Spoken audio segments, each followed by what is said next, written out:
Assalamualaikum warahmatullahi wabarakatuh. Alhamdulillahi rabbil alamin. Wassalatu wassalamu ala ashrafil anbiya'i wal mursalin Sayyidina wa maulana Muhammadin wa ala alihi wa sahbihi ajma'in. Qala Allah ta'ala fil Qur'anil Karim, a'udzu billahi minasy syaithanir rajim. Walladzina yu'dunal mu'minina wal mu'minati bighairi maktasabu faqad ihtamalu buhtanan wa itsman mubina. Hadirin kaum muslimin yang dirahmati Allah Subhanahu wa taala. Kita berjumpa kembali di acara kajian rutin kita, kajian kita Riyadhus Shalihin yang diselenggarakan oleh PKS TV Bandung, yang diselenggarakan setiap hari Rabu jam 16.30 sampai selesai. Dan insyaallah di hari ini, di sore hari ini kita semuanya akan membahas bab ke-48. Bismillahirrahmanirrahim. Qala al-muallif rahimahullahu ta'ala. Penulis buku ini Al-Imam An-Nawawi rahimahullahu ta'ala berkata, Babut tahdhiri min idha'is salihin. Bab larangan menyakiti orang-orang saleh. Waddu'afati wal masakin. Dan larangan menyakiti orang-orang lemah dan orang-orang miskin. Kaum muslimin yang dirahmati Allah Subhanahu wa taala. Kuat dan lemah ini merupakan fenomena yang tidak bisa lepas dari setiap manusia. Terkadang ia kuat, tangguh, muda, mampu bekerja.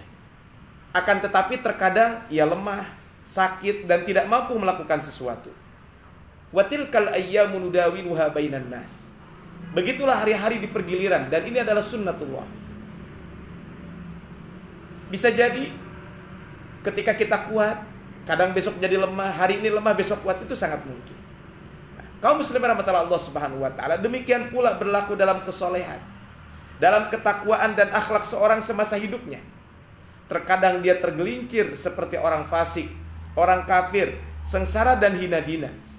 Bisa jadi seseorang yang kaya raya, hidup mewah, bergelimang kenikmatan, kemudian jatuh miskin, kehilangan kemewahan, butuh uluran tangan dan hidup bersama dengan orang-orang miskin.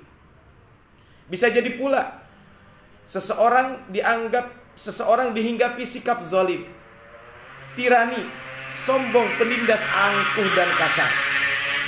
Sebagaimana dilukiskan oleh Al-Imam Al-Mutanabbi, zalim termasuk sifat jiwa. Jika di dalamnya terdapat kesucian, dia tidak akan ia menzalimi. Kaum muslimin rahmatullah Allah Subhanahu wa taala. Oleh karena itu, seseorang harus selalu ingat betapa bahayanya kezaliman dan perlakuan buruk. Jika engkau kuasa berbuat zalim, ingatlah kekuasaan Allah Subhanahu wa taala. Kezaliman seseorang pada saudaranya cenderung menyakiti dan melecehkan. Orang lemah dan miskin tidak selamat dari tindakan buruk orang-orang zalim tersebut. Akan tetapi ia sendiri yang merugi dan kehilangan kebaikan, baik itu di dunia ataupun di akhirat. Kaum muslimin rahmatullah Allah Subhanahu wa taala. Al-Imam An-Nawawi rahimahullahu taala di dalam kitabnya Riyadhus Shalihin min kalami Sayyidil Mursalin, maka beliau menyebutkan tentang babu at-tahdhir min idha'is salihin. Bab larangan kita menyakiti orang-orang saleh. Maka Al-Imam An-Nawawi menyebutkan dua ayat. Pertama adalah di dalam surat Al-Ahzab, surat ke-33 di ayat ke-58. Walladzina yu'dunal mu'minina wal mu'minat. Dan orang-orang yang menyakiti orang-orang mukmin, baik itu laki-laki dan mukmin perempuan, bighairi maktasabu, tanpa ada kesalahan yang mereka perbuat, faqad ihtamalu buhtanan wa itsman mubina, maka sungguh mereka telah memikul kebohongan dan dosa yang nyata. Kaum muslimin yang dirahmati Allah Subhanahu wa taala.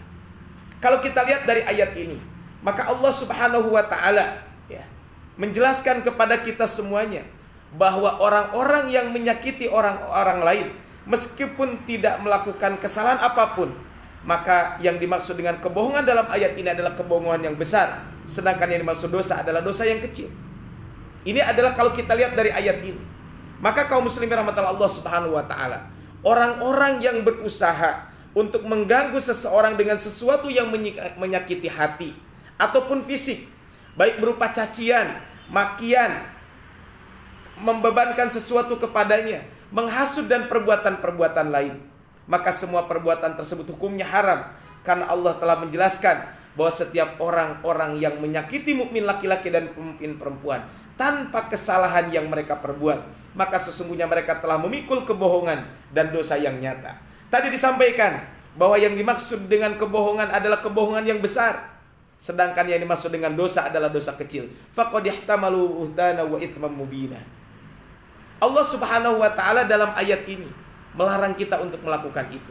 Nah, dari ayat ini kita bisa memahami bahwa barang siapa yang menyakiti orang-orang muslim terhadap apa yang telah mereka lakukan, maka hal ini tidak jadi masalah. Seperti menegakkan hukum kepada orang-orang yang telah melanggar hukum, mendenda orang yang berbuat zalim dan semisalnya. Jika hal itu menyakitkannya, maka ini tidak jadi masalah. Contoh di dalam Al-Quran ketika berbicara tentang orang yang melakukan zina, az-zaniyatu waz-zani fajridu kulla wahidin minhuma mi'ata jaldah. Pezina perempuan dan pezina laki-laki, deraklah masing-masing dari keduanya 100 kali. Wala ta'khudkum bihima ra'fah. Dan janganlah rasa belas kasihan kepada keduanya, ya. Ra'fatan fi dinillah, mencegah kamu untuk menjalankan agama atau hukum Allah Subhanahu wa taala. In kuntum tu'minuna billahi wal yaumil akhir. Jika kamu benar-benar beriman dan beriman kepada Allah dan hari kemudian. Seseorang tidaklah berdosa ketika dia menghukum orang lain disebabkan perbuatan yang dilanggarnya, walaupun mungkin itu adalah menyakitkan.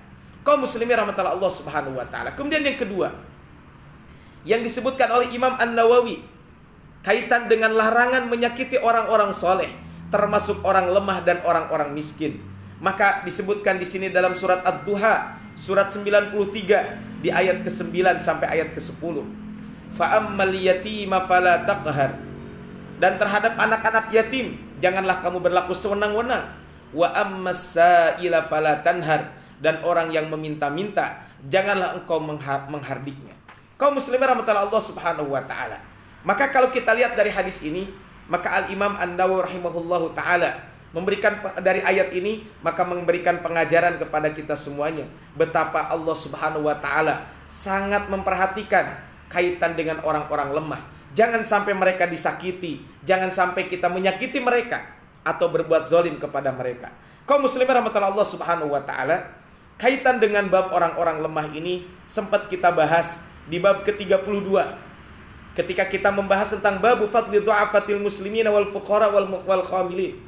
Ketika berbicara tentang bab keutamaan orang-orang yang lemah di antara kaum muslimin dan orang-orang fakir.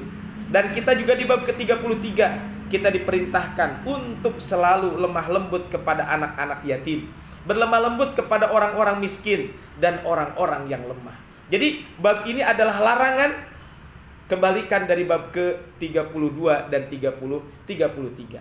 Nah, kaum muslimin rahmatullah Allah Subhanahu wa taala. Kemudian setelah itu Al-Imam An-Nawawi rahimahullahu taala menyebutkan beberapa hadis Nabi sallallahu alaihi wasallam. Di antara hadis adalah apa yang diriwayatkan oleh sahabat Abu Hurairah radhiyallahu anhu. Ya. Ini hadis pernah kita bahas ya di hadis nomor 391. Ya, ini adalah sempat dibahas di hadis nomor 391 di hadis sebelumnya, yaitu tentang hadis Nabi sallallahu alaihi wasallam dari sahabat Abu Hurairah radhiyallahu anhu bahwa Nabi sallallahu alaihi wasallam bersabda, "Innallaha azza wa jalla qala," sesungguhnya Allah Subhanahu wa taala berfirman, "Man adali waliyan," barang siapa yang memusuhi waliku. Kaum muslimin rahmatullah Allah Subhanahu wa taala, dalam hadis ini, siapa yang memusuhi waliku. Makna ada adalah al-mu'adat diddul muwalat. Al-mu'adat artinya adalah lawan dari kata muwalat, itu cinta dan loyalitas. Kemudian man adali waliyan, siapa yang memusuhi waliku. Waliullah adalah orang mukmin. Waliullah adalah orang muhsin, orang muttaqin yang hanya takut kepada Allah Subhanahu wa taala dan tidak pernah takut kepada selain Allah dan tidak pernah bersedih terhadap apa yang menimpanya, senantiasa beramal soleh yang dengan itu mereka menjadi kekasih Allah Subhanahu wa taala. Wali Allah bukanlah identik dengan sorban panjang, bukan juga dengan jenggot lebat, apalagi beragam kejadian mistis seperti dipahami oleh orang-orang awam. Tetapi wali Allah adalah sebagaimana disebutkan oleh Syekh Ismail Al-Ansari, al-waliyullah huwa al-alimu bihi, orang yang berilmu, kemudian al-muwadhibu ala ta'atihi, tekun dalam menjalankan ketaatan kepada Allah Subhanahu wa taala. Al-mukhlisu fi ibadatihi, orang-orang yang ikhlas dalam beribadah kepada Allah Subhanahu wa taala. Hal ini sebagaimana Allah firmankan di dalam Al-Qur'an, di dalam surat Yunus surat ke-10 ayat ke-62 sampai 63. Ala inna awliya Allah, ketahuilah bahwa sesungguhnya wali Allah Subhanahu wa taala, la khaufun alaihim, mereka tidak akan ada kekhawatiran, walahum yahzanun, dan mereka pula tidak bersedih. Alladzina amanu wa kanu yattaqun. Wali Allah Subhanahu wa taala itu adalah mereka orang-orang beriman dan mereka bertakwa. Kaum muslimin rahimani wa rahimakumullah. Syekh Utsaimin rahimahullahu taala ketika menjelaskan hadis ini, man adali waliyan, siapa yang memusuhi waliku, maka permusuhan adalah lawan daripada kesetiaan. Kekasih adalah lawan daripada musuh. Maka wali Allah Subhanahu wa taala mereka adalah orang-orang yang beriman kemudian bertakwa. Dalilnya adalah tadi di dalam surat Yunus surat ke-10 ayat 62 sampai 63. Ala inna awliya Allahi la khaufun alaihim wa lahum yahzanun alladzina amanu wa kanu yattaqun. Kemudian Syekh Utsaimin rahimahullahu taala mengutip perkataan Syekhul Islam Ibnu Taimiyah. Maka beliau ketika itu mengatakan bahwa man kana mu'minan taqiyan kana lillahi waliya. Siapa saja di antara kalian orang yang beriman dan bertakwa, maka dia adalah wali bagi Allah Subhanahu wa taala. Hal ini sesuai dengan firman Allah Subhanahu wa taala, alladzina amanu wa kanu yattaqun. Artinya adalah berarti di sini larangan kita menyakiti orang-orang soleh. Salah satunya adalah orang soleh itu adalah wali Allah Subhanahu wa taala. Kaum muslimin yang dirahmati Allah Subhanahu wa taala. Kemudian disebutkan faqad adzantuhu bil harbi. Sungguh aku nyatakan perang kepadanya. Aku secara terang-terangan akan memerangi orang-orang yang memusuhi wali Allah Subhanahu wa taala. Adzantuhu bil harbi. Kata Syekh Abdul Muhsin Al-Abbad hafizahullah taala, beliau mengatakan faqad adzantuhu bil harbi. Aku nyatakan perang kepadanya, maksudnya adalah aku proklamirkan bahwa aku adalah pihak yang memerangi dirinya. Dan ini menunjukkan bahayanya kita memusuhi para wali Allah dan termasuk dosa besar. Kaum muslimin rahmatan Allah Subhanahu wa taala. Kalau kita berbicara tentang memusuhi wali Allah Subhanahu wa taala, apa bentuknya? Tentu di sini bentuknya banyak. Bisa tadi dengan ucapan, bisa jadi dengan ucapan, bisa juga dengan menyakiti hati, fisik, baik itu cacian, makian dan lain sebagainya. Makanya kaum muslimin rahmatullah Allah Subhanahu wa taala, maka ini adalah harus selalu menjadi perhatian buat kita semuanya. Tentu bagi orang-orang yang cerdas, dia akan selalu memikirkan tindakannya, mempertimbangkan masa depan dan pertemuannya nanti dengan Allah Subhanahu wa taala. Pada hari kiamat, maka ia akan melakukan perbuatan yang dihalalkan, meningkatkan ketaatan kepada Allah Subhanahu wa taala, melaksanakan kewajiban dan berusaha berbuat baik serta menghindari dosa dan keburukan. Di antara dosa dan keburukan itu adalah berbuat zalim. Kaum muslimin rahmatullah Allah Subhanahu wa taala. Maka ini adalah hadis yang berbicara tentang betapa pentingnya kita melakukan ini. Nah, kemudian berikutnya adalah Al-Imam An-Nawawi rahimahullahu taala menyebutkan tentang hadis dari Sa'ad bin Abi Waqqas. Qala Rasulullah SAW bersabda, "Ya Aba Bakrin, la in kunta aghdabtahum laqad aghdabta rabbak." Wahai Abu Bakar, jika engkau membuat marah mereka, maka kamu telah membuat Allah murka.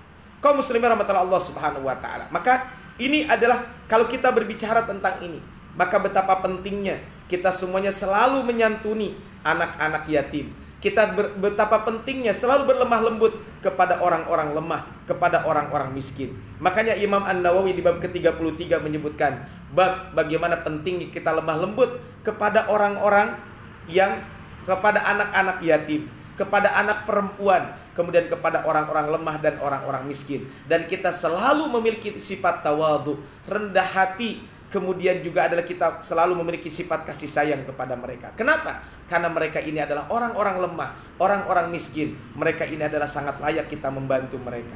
Makanya banyak ayat-ayat dan hadis-hadis Nabi SAW yang memerintahkan kepada kita untuk kita berbuat baik kepada anak-anak yatim, berbuat baik kepada orang-orang miskin.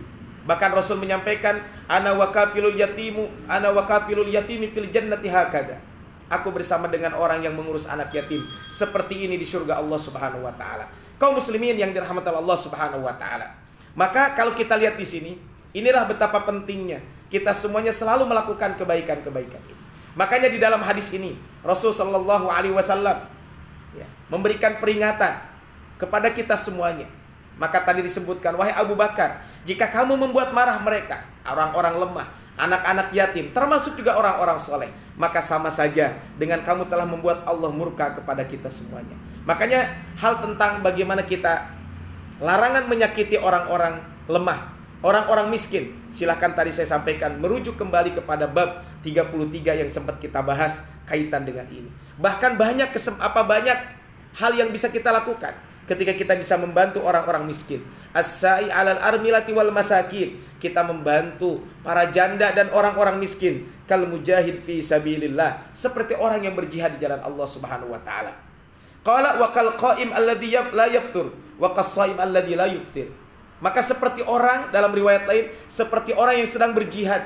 Kemudian juga seperti orang yang sedang sholat malam dan orang yang sedang melaksanakan ibadah puasa. Nah, kaum muslimin rahmatullah Allah Subhanahu wa taala, inilah betapa pentingnya kita selalu memiliki sikap ini. Makanya kaum muslimin rahmatullah Allah Subhanahu wa taala, kemudian Imam Nawawi menyebutkan hadis lain.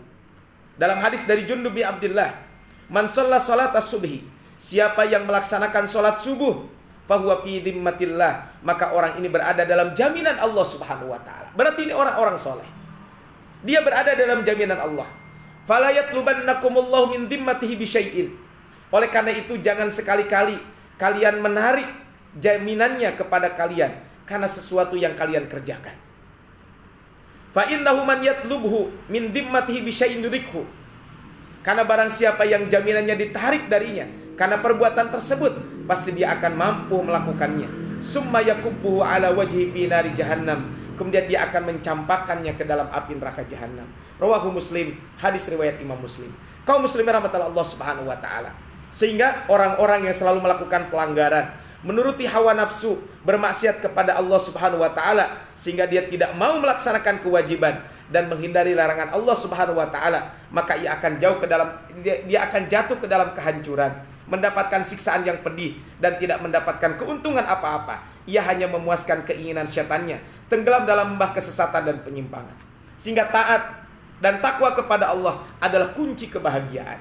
Bukti suatu kekuatan, ketekadan dan kehendak, seperti diungkapkan oleh seorang penyair Imam Al-Wardi mengatakan, begal di jalan bukanlah pahlawan, yang takut kepada Allah lah yang pantas untuk disebut pahlawan. Sehingga gemar dan bergelimang dosa menyebabkan kesengsaraan, kelemahan, kegelisahan, kekhawatiran, kekacauan dan kegilaan. Orang yang mengalami hal itu akan rusak dan menyesal di dunia dan di akhirat. Dan pertanggungjawaban di akhirat tentu akan lebih berat.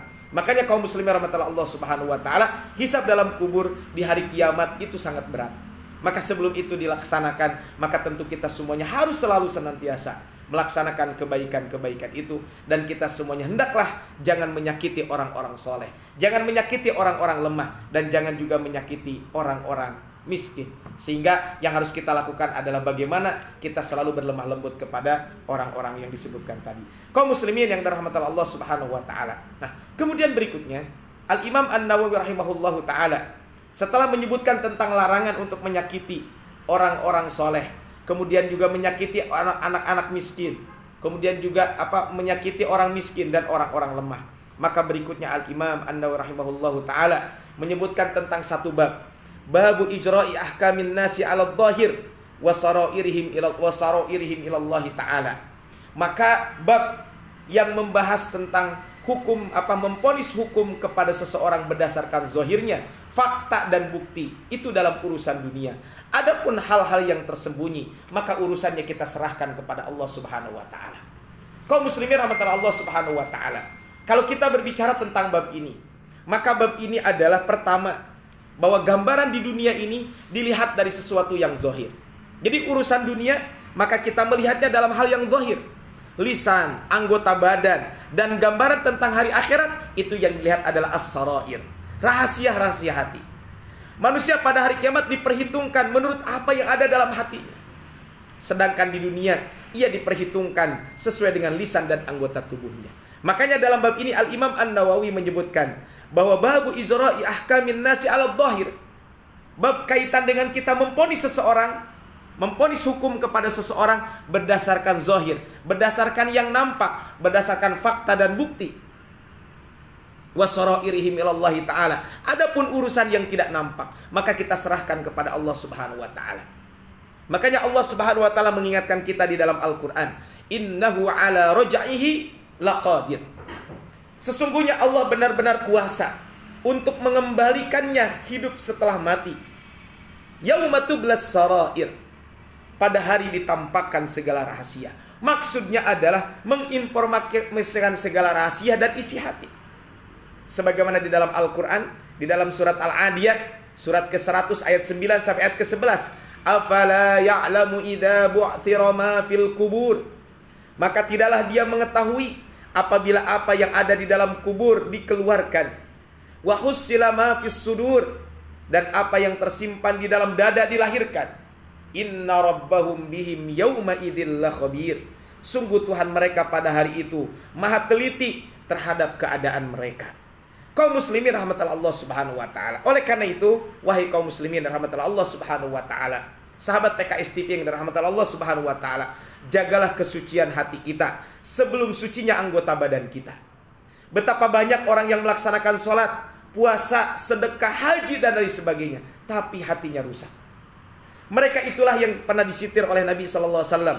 Mereka itulah orang-orang Khawarij. Mereka melaksanakan puasa, sholat, sedekah, membaca Quran, tahajud, bahkan sampai menangis. Tetapi mereka menghina sholat seorang sahabat. Dan Rasulullah SAW bersabda, keimanan mereka keimanan mereka itu adalah tidak sampai melewati kerongkongan mereka. Yaitu keimanan mereka tidak masuk ke dalam hati mereka. Padahal secara zahir mereka ini terlihat baik, orang-orang yang soleh, tetapi kesolehan mereka itu tidak bermanfaat sedikit pun untuk diri mereka sendiri. Maka jangan sampai tertipu dengan baiknya penampilan zahir kita. Lihatlah sebelumnya ke dalam hati kita. Kita memohon kepada Allah Subhanahu wa taala supaya Allah Subhanahu wa taala memperbaiki zahir kita dan memperbaiki juga batin kita. Ada seseorang yang diajukan kepada Nabi SAW karena dia minum khamar. Lalu orang itu didera. Ia pun melakukannya lagi dan selanjutnya Nabi mendera lagi, terus melakukan ini. Kemudian ada seorang sahabat sampai mendoakan, semoga Allah mengutukmu. Berapa kali kamu diadukan kepada Rasulullah SAW. Kemudian Rasul menyampaikan, janganlah kamu mengutuknya, karena ia mencintai Allah dan Rasulnya. Pada dasarnya ia seorang muslim yang di dalam hatinya tertanam kecintaan kepada Allah dan Rasulnya. Oleh karena itu intinya adalah hati. Ulaika alladzina lam yuridillahu ayyutahhira qulubahum. Mereka itulah orang-orang yang sudah tidak dikehendaki oleh Allah untuk mensucikan hati mereka. Ini adalah kalau kaitan dengan diri kita, maka jangan tertipu dengan tampilan dohir kita. Tapi jangan lupa kita selalu mengintrospeksi hati kita. Ini adalah kalau kita kembali kepada kita. Tapi kalau kita urusan dengan orang lain, kalau kita urusan dengan orang di sekeliling kita, maka yang harus kita lakukan adalah menilai seseorang itu berdasarkan bukti-bukti yang terlihat. Karena kita tidak mengetahui yang gaib, kita tidak mengetahui yang tersembunyi, tidak mengetahui hati seseorang. Allah tidak membebani kecuali sesuatu yang kita mampu. Innama aqdi bima asma. Bahkan Rasul pun menyampaikan ketika beliau memberikan keputusan dalam sebuah permasalahan, maka sungguh aku akan memutuskan perkara sesuai dengan bukti yang aku dengar. Kita tidak dibebankan untuk mencari apa-apa yang tersembunyi di dalam hati. Makanya di dalam bab ini Al-Imam An-Nawawi rahimahullahu ta'ala menyebutkan satu ayat di dalam Al-Quran, di dalam surat At-Taubah, surat ke-9, ayat ke-5. Di dalam ayat ini disebutkan fa'in tabu, jika mereka semuanya bertaubat, wa aqamus shalah, dan mereka mendirikan salat, wa atawuz zakat, dan mereka menunaikan zakat, fakhallu sabilahum, maka berilah kebebasan kepada mereka. Innallaha ghafurur rahim, karena sesungguhnya Allah Subhanahu wa taala itu Maha Pengampun lagi Maha Penyayang. Kaum muslimin yang dirahmati Allah Subhanahu wa taala, orang-orang musyrik apabila mereka bertaubat, ini dalam ayat ini, maka kemudian mereka mendirikan salat, mereka menunaikan zakat, maka berilah kebebasan kepada mereka, biarkanlah jalan mereka, serahkan urusan mereka kepada Allah Subhanahu wa taala, karena Allah itu Maha Pengampun lagi Maha Penyayang. Kaum muslimin rahmatullah Allah Subhanahu wa taala. Kemudian berikutnya Al-Imam An-Nawawi rahimahullahu taala menyebutkan hadis Nabi sallallahu alaihi wasallam. Hadis ini pernah kita bahas dalam hadis Arba'in, ya. Ketika hadis dari sahabat Abdullah bin Umar, anna Rasulullah sallallahu alaihi wasallam qala, Rasulullah SAW bersabda, umirtu an uqatilan nas, aku diperintahkan untuk memerangi manusia, bukan membunuh, tapi memerangi. Karena adalah al-muqatalah itu berbeda dengan al-qatlu. Bisa jadi adalah al-muqatalah tidak membunuh, tapi bersungguh-sungguh bagaimana berdakwah kepada mereka. Kita bersungguh-sungguh mengajak mereka masuk Islam dan lain sebagainya. Nah, kalaupun mereka tidak mau, maka kita perangi. Maka di sini adalah umirtu an uqatilan nas, aku diperintahkan untuk memerangi manusia hatta yashhadu an la ilaha illallah, sampai mereka bersaksi bahwa tidak ada ilah kecuali Allah Subhanahu wa taala, wa anna Muhammadar Rasulullah, dan mereka bersaksi bahwa Muhammad adalah utusan Allah. Kemudian wa yuqimus shalah wa yu'tuz zakat, mereka mendirikan salat, mereka menunaikan zakat. Kemudian dalam hadis ini fa in fa'alu, jika mereka sudah melakukan itu semuanya, asamu minni dima'ahum wa amwalahum illa bihaqqil Islam, maka ya, terjagalah darah mereka, terjagalah harta mereka, kecuali atas dasar Islam. Wa hisabuhum 'ala Allah taala, tapi urusan perhitungan itu diserahkan kepada Allah Subhanahu wa taala. Muttafaqun alaih, hadis riwayat Imam Bukhari dan Imam Muslim. Kaum muslimin rahmatullah Allah Subhanahu wa taala, kalau ada orang kafir, ada orang-orang musyrik, kemudian dia mengucapkan 2 kalimat syahadat, mendirikan salat, menunaikan zakat, maka mereka itu adalah terlindung hartanya, terlindung darahnya dari umat Islam, dan tapi perhitungannya diserahkan kepada Allah Subhanahu wa taala. Ini adalah kalau kita berbicara tentang ayat ini. Berbicara tentang hadis ini. Kemudian ada satu hadis Nabi SAW yang lain yang menyebutkan, man qala la ilaha illallah, dari Tariq bin Usyayb, dari Abi Abdullah Tariq bin Usyayb, bahwa menyebutkan man qala la ilaha illallah Muhammadur Rasulullah, siapa yang mengucapkan la ilaha illallah Muhammadur Rasulullah, wa kafara bima yu'badu min dunillah, dan dia mengingkari terhadap semua yang disembah selain Allah Subhanahu wa taala, haruma maluhu wa damuhu, maka haram darahnya, haram hartanya, wa hisabuhu 'ala Allah, tapi perhitungan mereka diserahkan kepada Allah Subhanahu wa taala. Kaum muslimin rahmatullah Allah Subhanahu wa taala. Kemudian Al-Imam An-Nawawi rahimahullahu taala menyebutkan, setelah tadi bahwa orang kita nahnu nahkumu bid-dhawahir, kita menghukumi seseorang, memvonis hukum seseorang berdasarkan zahirnya. Kemudian Imam Nawawi menyebutkan ada 2 hadis yang di dalamnya terdapat 2 kisah yang sangat menakjubkan. Kisah yang pertama adalah dari Miqdad bin Al-Aswad radhiyallahu anhu. Maka qala qultu li Rasulillah, saya pernah bertanya kepada Rasul sallallahu alaihi wasallam, ara'aita in laqitu rajulan minal kuffar, wahai Rasulullah, bagaimana pendapatmu jika aku bertemu dengan seorang kafir, faqtatalna, kemudian kami berperang dengannya, fadaraba ihda yadayya bisayf, kemudian orang kafir ini memenggal tangan saya dengan pedangnya, faqata'aha summa ladha minni bisyajaratin, setelah dia menebas tanganku, kemudian dia lari ngumpet ya, di balik pohon. Jadi setelah dia memotong tanganku, kemudian dia mengumpet di balik pohon. Kemudian kemudian orang tersebut faqala aslamtu lillah, setelah ketemu, kemudian dia mengatakan, aku masuk Islam karena Allah Subhanahu wa taala. A'aqtuluhu ya Rasulullah, apakah saya boleh membunuhnya setelah dia mengucapkan saya masuk Islam tersebut? Ya. Faqala la taqtulhu, Rasul mengatakan jangan engkau membunuhnya. Faqultu ya Rasulullah qata'i yadayya, ya Rasul, dia sudah memotong dia sudah menebas salah satu tanganku.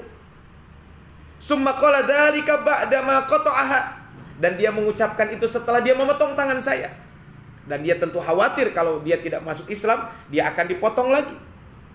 Kemudian faqala, Rasul mengatakan la taqtulhu, jangan engkau memotong, jangan engkau menebas tangannya.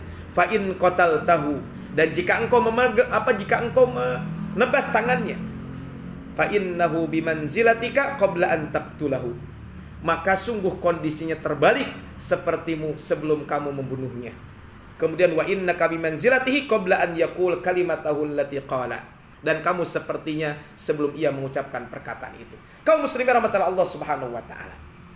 Ini adalah kalau kita lihat hadis ini sebagai dalil bahwa kalau ada seorang kafir yang telah merusak harta seorang muslim atau bahkan membunuh seorang muslim, kemudian dia masuk Islam, maka tidak dituntut hukumannya setelah ia masuk Islam. Kenapa? Karena Islam itu menghapus seluruh perbuatan yang sebelumnya. Nah, ini adalah kaitan dengan orang ini. Jadi dia telah memotong ke tangan saya.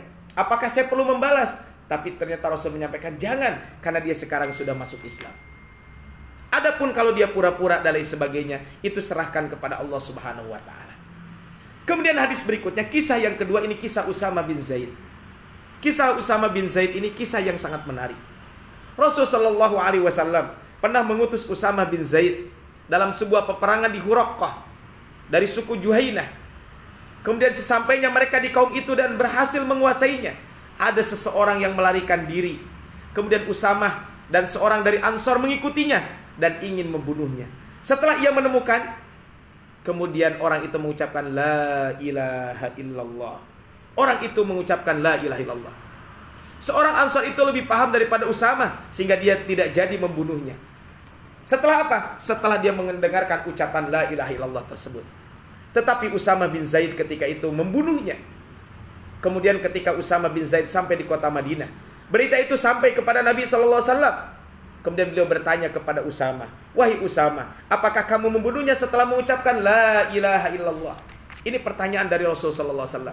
Ya Usama, aqatatahu ba'da ma qala la ilaha illallah?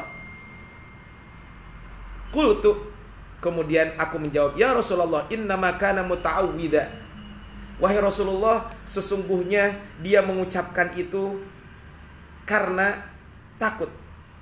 Sesungguhnya dia mengucapkan itu karena ingin berlindung dari terbunuh. Ini adalah Usamah menyampaikan seperti itu. Kemudian Rasul bertanya lagi, aqataltahu ba'da ma qala la ilaha illallah? Fama zala yukarriruha alayya hatta tamannaitu anni lam akun aslamtu qabla dzalikal yaum. Kemudian Rasul mengulang-ulang ucapan itu, sehingga kata Usama bin Zaid, sehingga aku berangan-angan sekiranya aku belum masuk Islam sebelum hari itu. Karena kalau dia masih kafir kemudian masuk Islam, maka Allah akan mengampuni semua dosanya. Tetapi sekarang ia melakukan pembunuhan itu dalam keadaan muslim. Hal inilah yang membuatnya bersedih. Kemudian Rasulullah SAW bahkan mengulang lagi, apakah kamu membunuhnya setelah mengucapkan la ilaha illallah? Maka dalam riwayat lain disebutkan, ya, maka ya disebutkan, aqala la ilaha illallah wa qataltahu, qulta ya Rasulullah innama qala khaufan minas silah. Ya Rasul, dia mengucapkan itu karena takut dari pedang. Qala afala syaqaqta ala an qalbihi, apakah kamu pernah membelah dadanya? Hatta ta'lama anna aqalaha amla, sehingga kamu mengetahui apakah dia mengucapkannya atau tidak. Fama zala yukarru hatta tamannaitu anni aslamtu yauma idin, sehingga Rasul mengulang-ulang itu, dan saya berharap ketika itu seandainya aku masuk Islam ketika itu. Nah, kaum muslimin rahmatullah Allah Subhanahu wa taala, dalam hadis lain menyebutkan dari Jundub bin Abdullah bahwa Rasulullah SAW pernah mengutus pasukan kaum muslimin untuk ila qaumi minal musyrikin, ya, mengutus pasukan kaum muslimin kepada pasukan kaum musyrikin. Wa annahum iltaqau, kemudian ketika pasukan itu bertemu, ya, kedua pasukan itu saling berhadapan. Kemudian ada seorang musyrik yang mengintai seorang muslim, dan kami yakin bahwa ia itu adalah Usama bin Zaid. Jadi ketika itu ada seorang musyrik yang mengintai seorang muslim, dan kami yakin bahwa orang itu adalah Usama bin Zaid. Ketika Usama bin Zaid mengangkat pedangnya, orang musyrik itu mengucapkan la ilaha illallah. Tetapi Usama tetap membunuhnya. Setelah itu ada seorang yang menginformasikan berita itu kepada Nabi sallallahu alaihi wasallam. Setelah itu beliau memanggil sahabat yang membunuh orang tersebut dan bertanya, "Kenapa kamu membunuhnya?" Ia menjawab, "Wahai Rasulullah, orang ini telah menyakiti kaum muslimin. Ia telah membunuh si fulan dan si fulan." Ia menyebutkan beberapa orang. Karena itu aku ingin membunuhnya. Setelah itu ia melihat pedang di matanya dan ia mengucapkan la ilaha illallah. Jadi orang ini memang sudah membunuh banyak para sahabat. Kemudian ada orang yang ingin membunuh kaitan dengan orang ini karena telah membunuh para sahabat tersebut. Akhirnya ketika itu kaum muslimin rahmatullah Allah Subhanahu wa taala, maka ketika pedang sudah ada di hadapan orang tersebut, dia mengucapkan la ilaha illallah. Kemudian Rasul mengatakan, "Benarkah kamu telah membunuhnya?" Dia menjawab, "Benar." Beliau bersabda, "Bagaimanakah kamu mempertanggungjawabkan perkataan itu di hadapan Allah Subhanahu wa taala? Fa kaifa tasna'u bila ilaha illallah idza ja'at yaumal qiyamah." Bahkan itu diulang-ulang. Kaifa tasna'u bila ilaha illallah idza ja'at yaumal qiyamah. Kaum muslimin rahmatullah Allah Subhanahu wa taala, dalil ini, hadis ini menjadikan dalil yang kuat bahwa kita menghukumi seseorang itu tidak lain adalah berdasarkan bukti-bukti zahirnya. Adapun yang tersembunyi di dalam hati itu urusan nanti pada hari kiamat. Pada hari itu semua rahasia yang tersembunyi dalam hati akan tersingkap. Oleh karena itu, hendaklah kita membersihkan hati kita sebelum membersihkan anggota badan kita. Bagi kita, tentu bersihkan hati kita. Kita yang tahu, hati kita ini yang tahu antara kita dengan Allah Subhanahu wa taala. Tapi ketika memandang orang lain, maka pandanglah orang lain dari kaca zahirnya saja.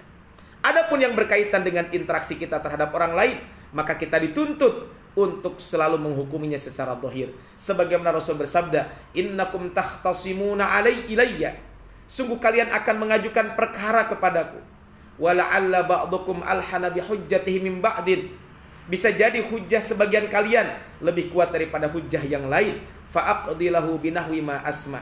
Kemudian aku memutuskan perkara sesuai dengan bukti yang aku dengar. Faman iqtata'tu lahu min haqqi akhihi syai'un. Maka barang siapa yang aku putuskan bagian dari hak saudaraku, fa innama aqtati'u lahu jumratan minan nar. Maka sesungguhnya aku telah memberikan kepadanya bagian dari api neraka. Fal yastaqil aw yastakthir, maka terserah siapa yang menginginkan sedikit atau banyak. Rasul memutuskan perkara berdasarkan bukti-bukti yang tampak. Tetapi kita ditunggu oleh siksa neraka jika berdusta dalam persaksian. Itu. Jadi kalau kita bersaksi, maka hakim akan memberikan keputusan tergantung bukti-bukti yang ada. Tapi kalau kita bersaksi dengan saksi yang palsu, saksi yang tidak benar, ingat, di neraka, di hari kiamat neraka sudah menunggu. Sehingga memberikan kesaksian palsu dengan lisan di hadapan hakim, maka sebenarnya tidak telah memberikan bagian dari api neraka kepadanya. Terserah siapa yang akan menginginkan sedikit atau banyak api neraka tersebut. Kesimpulannya adalah bahwa manusia itu di dunia dihukum berdasarkan zahirnya saja, berdasarkan fakta dan bukti. Adapun di akhirat kelak dihukum dengan apa yang tersembunyi di dalam hatinya. Oleh karena itu, hendaklah kita menghukum orang lain sesuai dengan kondisi yang terlihat. Urusannya terserah kepada Allah. Kita harus mensucikan hati kita, biarkan bersih dari segala noda seperti takabur, riya, syirik, hasud, iri, dengki dan lain sebagainya. Semoga Allah melindungi kita dari berbagai penyakit tersebut. Kemudian kita juga memohon kepada Allah Subhanahu wa taala supaya Allah selalu membimbing kita menuju akhlak yang mulia, karena tidak ada yang mampu menunjukkan kepada akhlak itu kecuali Allah Subhanahu wa taala. Kemudian kita pun tidak ada yang membersihkan hati kita dan akhlak kita, karena tidak ada yang bisa membersihkan akhlak dan hati kita kecuali Allah Subhanahu wa taala. Kemudian kaum muslimin rahmatullah Allah Subhanahu wa taala, hadis terakhir yang disampaikan oleh Al-Imam An-Nawawi rahimahullahu taala di bab ini adalah memponis hukum kepada seseorang berdasarkan zahirnya, itu adalah dari hadis Abdullah bin Utbah bin Mas'ud. Sami'tu Umar bin Khattab radhiyallahu anhu yaqul, saya pernah mendengar Umar bin Khattab bersabda, "Inna nasan kanu yu'khaduna bil wahyi fi ahdi Rasulillah sallallahu alaihi wasallam." Umar bin Khattab menyampaikan, sesungguhnya manusia pada masa Rasul saat itu diberi keputusan dengan petunjuk wahyu. Wa innal wahya qad intata'a. Wa innal wahya qad inqata'a, sedangkan wahyu sekarang sudah terputus. Wa inna ma na'khudukumul an bima dhahara lana min amalikum. Sedangkan sekarang, ya oleh karena itu sekarang kami memberikan keputusan kepada kalian sesuai dengan perbuatan yang nampak bagi kami. Faman adhara lana khairan aminnahu, maka siapa yang menampakkan kebaikan, maka pasti aku akan memberikan perlindungan. Kemudian wa qarrabnahu walaysa lana min sariratihi syai'un, dan akan memenangkannya, dan kami tidak memiliki hak untuk memutuskan yang tidak terlihat sedikit pun dari kami. Wa man adhara lana su'an, tapi siapa yang menampakkan keburukan, menampakkan permusuhan kepada kami, lam na'manhu, maka kami tidak akan melindunginya, walam nusaddiqhu, dan kami tidak akan mempercayainya. Wa in qala fi inna sariratahu hasanah, walaupun ia mengatakan bahwa hatinya niatnya adalah baik. Rawahul Bukhari, hadis riwayat Imam Bukhari. Kaum muslimin rahmatullah Allah Subhanahu wa taala, maksudnya adalah bahwa mengetahui rahasia yang tersembunyi dalam hati pada saat wahyu Allah masih turun. Karena pada masa Nabi banyak orang-orang munafikin yang menampakkan kebaikan di hadapan Nabi, tetapi Allah mengatakan ini adalah bukan orang-orang yang beriman. Nah, makanya ketika dulu di zaman Nabi SAW, Allah menurunkan wahyu, hati-hati dengan orang ini, dan lain sebagainya. Bahkan ada seorang sahabat Nabi yang diberikan informasi, si fulan ini munafik, si fulan ini munafik, dan lain sebagainya. Karena itu adalah berlandaskan wahyu. Allah menyingkap rahasia mereka tidak dengan menyebut nama mereka, tetapi dengan menjelaskan sifat-sifatnya untuk mengidentifikasi mereka. Ini adalah kalau kita lihat kaitan dengan bab ini. Nah, makanya hikmah dari Allah Subhanahu wa taala, Allah menyebutkan sifat-sifat mereka bukan dengan zahirnya, agar mencakup secara keseluruhan. Yani siapa saja yang memiliki sifat ini, maka itulah orangnya. Maka di dalam surat At-Taubah ayat 75 sampai 77, kemudian ayat 58, di ayat ke-79 ini berbicara tentang mereka. Sifat-sifat orang-orang yang harus kita hindari tersebut. Nah, makanya semua ini banyak terdapat dalam surat At-Taubah, sehingga sebagian ulama mengatakan surat At-Taubah adalah suratul Fadhihah yang menyingkap karena menyingkap rahasia orang-orang munafik. Tetapi itu dulu ketika wahyu masih ada. Sekarang wahyu sudah terputus. Maka jadilah orang-orang yang tidak mengetahui mana yang orang munafik, karena kemunafikan itu tersembunyi di dalam hati. Maka Umar menyampaikan, siapa yang menampakkan kebaikan, maka kami melindungi dan memenangkannya. Kami tidak punya hak untuk memutus yang tidak terlihat sedikit pun. Tetapi barang siapa yang memutuskan, barang siapa yang terlihat buruk oleh kami, maka kami tidak melindunginya dan kami tidak mempercayainya, walaupun niat mereka itu adalah baik. Karena kita tidak dituntut kecuali yang nampak dalam diri kita. Inilah karunia yang Allah berikan kepada kita semuanya. Kita tidak dituntut kecuali yang nampak saja. Karena karunia Allah untuk kita kemudian menghubungi batin seseorang, kan itu sulit. Sementara Allah tidak membebani kecuali yang sesuai dengan kemampuan kita. La yukallifullahu nafsan illa wus'aha.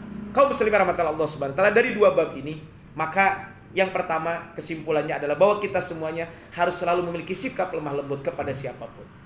Siapapun harus memiliki sifat lemah lembut. Wabil khusus adalah kepada orang-orang soleh, kepada orang-orang lemah, dan kepada orang-orang yang orang-orang lemah dan orang-orang miskin. Kemudian yang kedua adalah bahwa kita semuanya hendaklah kita selalu membersihkan hati kita dari berbagai macam jenis penyakit. Maka pentingnya kita membersihkan hati kita sebelum kita membersihkan badan kita. Kemudian ini adalah kembali kepada kita. Tapi kalau kita memandang orang lain, maka yang kita pandang adalah bukan sesuatu yang nampak, tapi yang kita pandang adalah sesuatu yang kita lihat adalah yang nampak di hadapan kita, yang ada fakta dan buktinya. Adapun urusan yang tersembunyi itu bukan domain kita, itu bukan urusan kita. Sebagaimana tadi disebutkan, innahu ala ruj'ihi laqadir yauma tublas sarair. Allah benar-benar kuasa untuk mengembalikan hidup setelah mati. Maka pada hari itu ditampakkan segala rahasia. Di akhirat semuanya akan ditampakkan. Bisa jadi di dunia dia orang baik menurut kacamata manusia, tapi ternyata di akhirat dia termasuk orang-orang yang tidak baik. Maka dalam sebuah hadis disebutkan, ada orang yang datang menghadap Allah dengan kebaikan yang banyak, tapi kebaikan itu hanya seperti debu saja. Ternyata kenapa? Karena dia ketika melakukan itu, melakukan bukan karena Allah Subhanahu wa taala. Kaum muslimin rahmatullah Allah Subhanahu wa taala, sekira itu saja mungkin yang dibahas di kesempatan kali ini. Insyaallah nanti di pertemuan yang akan datang kita akan membahas tentang satu bab, yaitu tentang bab al-khauf, bab yang membahas tentang takut kepada Allah Subhanahu wa taala. Kaum muslimin yang dirahmati Allah Subhanahu wa taala, itu saja yang bisa kami sampaikan. Mudah-mudahan Allah Subhanahu wa taala memberikan kemudahan kepada kita semuanya untuk selalu membersihkan hati kita, dan kita dimudahkan oleh Allah Subhanahu wa taala untuk selalu melakukan kebaikan-kebaikan. Allahumma inna na'udzubika minal hammi wal hazan, wa na'udzubika minal ajzi wal kasal, wa a'udzubika minal jubni wal bukhl, wa a'udzubika min ghalabatid daini wa qahrir rijal. Allahumma inna na'udzubika min an nusyrika bika syai'an na'lamu wa nastaghfiruka lima la na'lamu. Allahumma inna nas'aluka ilman nafi'a wa qalban khashi'a wa amalan mutaqabbala wa rizqan halalan tayyiba. Rabbana atina fid dunya hasanah wa fil akhirati hasanah wa qina adzabannar. Subhana rabbika rabbil izzati amma yasifun wa salamun alal mursalin walhamdulillahi rabbil alamin. Billahi fi sabilil haq wallahu muwaffiq ila aqwamit thariq. Nasrun minallahi wa fathun qarib. Ihdinas siratal mustaqim. Fastabiqul khairat. Subhanakallahumma bihamdika asyhadu an la ilaha illa anta astaghfiruka wa atubu ilaik. Assalamualaikum warahmatullahi wabarakatuh.